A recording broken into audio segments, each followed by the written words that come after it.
O objetivo do ser humano sempre foi a sobrevivência, assim como de qualquer outra espécie. Porém, e muitas vezes de forma egoísta, nós, como espécie, nos colocamos acima de todo e qualquer tipo de forma viva, ignorando por séculos as possíveis consequências dos nossos atos. Mas apesar da despreocupação em massa, alguns filósofos teorizaram sobre a relação humana com a natureza e observaram a importância dela, como Hipócrates, que escreveu sobre o papel crucial do meio ambiente, sobre a gênese e a evolução das doenças. Já no fim da Idade Média, o mundo observa o impacto do crescimento urbano sobre o meio ambiente, que passa a tomar proporções extremas durante o período das revoluções industriais. E com os incontáveis impactos da poluição gerada pelas indústrias, principalmente no meio ambiente e na saúde pública, um alerta começou a soar para a humanidade.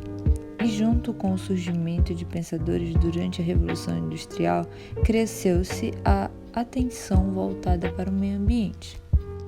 Entretanto, a questão ambiental só passa a ganhar mais espaço a partir dos anos 70, com a Convenção de Estocolmo, que levantou a problemática ambiental como uma questão mundial. Outros movimentos e reuniões internacionais ajudaram a definir conceitos e responsabilidades internacionais para o assunto, elevando cada vez mais a sua importância. Então, o termo desenvolvimento sustentável evoluiu. O mesmo não está mais preso apenas à temática ambiental, mas também social. O porquê disso pode ser explicado com uma análise social. Por exemplo, a internet, que está no nosso dia a dia e nos ajuda a aprender coisas novas, estudar ou só consumir algo fútil, direciona nosso olhar somente para o que nos agrada.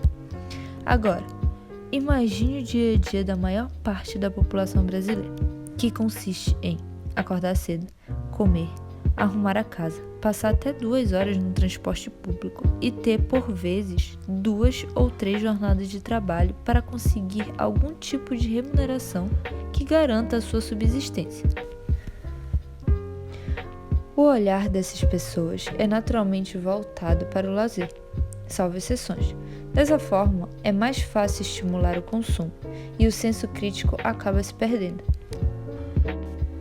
Atualmente, tem se estudado cada vez mais sobre o impacto do consumo, que engloba o ciclo que envolve comércio, compra, remuneração e indivíduo, pois percebemos que nosso estilo de vida tem se tornado cada vez mais nocivo em muitos aspectos.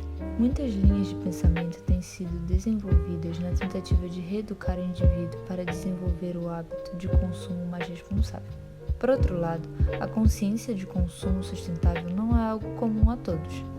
O olhar dessas pessoas é naturalmente voltado para o lazer, salvo exceções.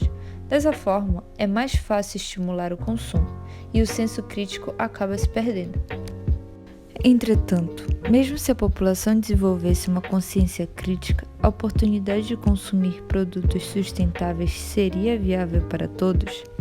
Bom, se você fizer uma busca na internet sobre algum produto que se denomina ou aparenta ser sustentável, vai perceber que, além de precisar aprender sobre o consumo consciente, você precisa ter tempo para pesquisar sobre o produto e destinar uma quantia de dinheiro, muitas vezes maior do que seu concorrente não sustentável, para consumi-lo.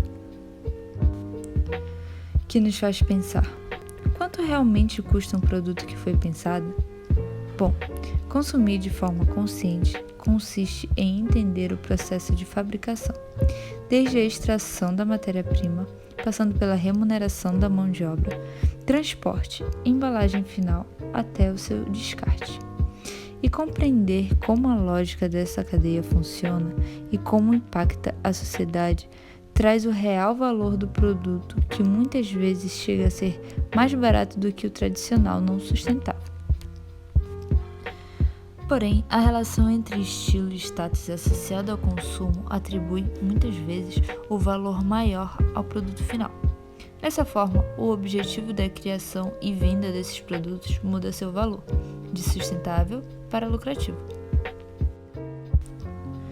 Levando em consideração que o Brasil enfrentou nos últimos anos perda de poder de compra, que significa dizer que, apesar do aumento da renda individual, O brasileiro compra a mesma quantidade ou menos, gerando uma reação em cadeia. A população em massa passa a ser mais seletiva em relação ao valor do que consome do que necessariamente crítica. Mas caso ocorresse uma mudança de pensamento, do dia para a noite, o quanto impactaria? Um documentário chamado Esqueça os Banhos Mais Curtos traz alguns dados muito interessantes que nos ajudam a compreender melhor como as nossas atitudes individuais impactam o mundo em que vivemos. Segundo o documentário, se absolutamente toda a população norte-americana mudasse seus hábitos, a emissão de carbono nos Estados Unidos cairia apenas 22%. Mas para que o mundo não entre em colapso, precisaríamos diminuir em 75% no mundo todo. Outro dado muito importante é que mais de 90% da água usada pelos seres humanos é usada pela agricultura e indústrias. Os outros 10% são divididos entre municípios, respiração biológica e consumo humano individual. Seguindo essa lógica, a pressão que a população causaria consumindo de forma consciente conseguiria impactar as indústrias de tal modo que elas produziriam de forma sustentável, direcionariam seus investimentos para novas tecnologias sustentáveis, se preocupariam com a correta remuneração de seus funcionários e descarte de resíduos, prezando pelo bem-estar de toda a sua cadeia de produção e do impacto que ela gera. Mas afinal, quem realmente manda? A produção dita o consumo ou o consumo dita a produção? A percepção da obsolescência programada se dá quando nos damos conta de que a primeira lâmpada incandescente criada ainda acende, e uma lâmpada atual dura em torno de 1000 horas. Desenvolver essa percepção fez com que o sistema gerasse outros meios de induzir o consumo, através do marketing e da evolução da tecnologia.